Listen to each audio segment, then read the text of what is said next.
Congress party ने साथ ले लिया होता तो परिवर्तन और परिणाम दूसरे होते। नहीं, अगर मेरी बातचीत से लग रहा हो कि आंख दिखा रहा हूं तो नहीं होगा ऐसा। मैंने कोशिश की है कि अपनी बात को रखूं और कांग्रेस को कोई आंख नहीं दिखा रहा। तेलंगाना में उम्मीद नहीं थी लेकिन परिवर्तन हुआ। मध्य प्रदेश में क्योंकि भाजपा की सरकार थी, अगर कांग्रेस पार्टी ने साथ ले लिया होता तो परिवर्तन और परिणाम दूसरे होते।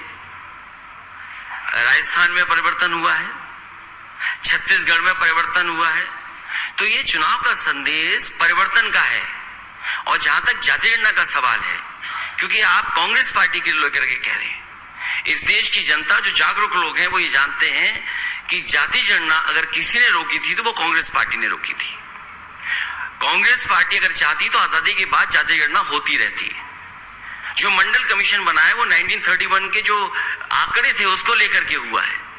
तो कांग्रेस पार्टी को लेकर के चिंता का सवाल था, विषय उनका नहीं था, लेकिन उन्होंने उस मुद्दे पे आए। तो ये सबसे बड़ा लोकतंत्र का मैं चमत्कार कहूंगा कि कांग्रेस पार्टी भी अब जाति गणना की बात कर रही है।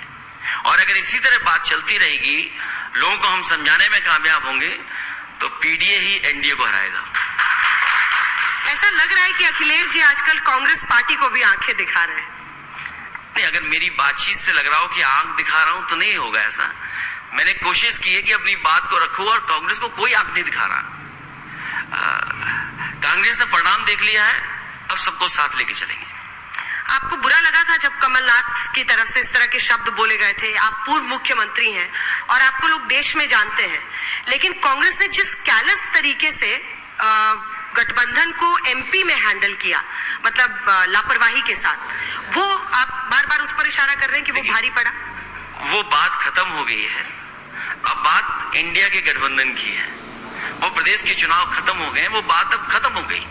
अब अगली लड़ाई क्या है, अगली परिस्थितियां क्या होंगी, उस पर हम लोग विचार कर रहे हैं। उसके बाद कमलनाथ जी से बात हुई आपकी? मेरी बात नहीं हुई। क्या आपको लगता है कि कांग्रेस पार्टी ने कर्नाटक की जीत के बाद जो दूसरी मीटिंग हुई थी इंडिया गठबंधन की, वो बेंगलुरु में हुई थी, और ऐसा लग रहा था कि कांग्रेस पार्टी उस समय अपर हैंड के साथ पूरे गठबंधन में हावी हो रही है? क्या वो इन 3 राज्यों के नतीजों के बाद आप जैसे क्षेत्रीय दल, जेडीयू, आरजेडी, समाजवादी पार्टी, आपकी पार्टी, सारी पार्टियां कांग्रेस को आईना दिखाने में लग गई हैं? राजनीति में कोई किसी को आईना नहीं दिखाता है। जनता सर्वोपरि है। जनता जो चाहती है वो बात हमको कहना पड़ेगा। अगर जनता को पसंद है पीडीए तो हम पीडीए की बात करेंगे। जो जनता को एक जमाने में अच्छे दिन पसंद थे, लेकिन वो कथनी थी, वचन नहीं था। अगर बीजेपी का हम आकलन करेंगे तो उनका केवल कथन था, नारा था, उनका वचन नहीं था। तो क्या अच्छे दिन आ गए?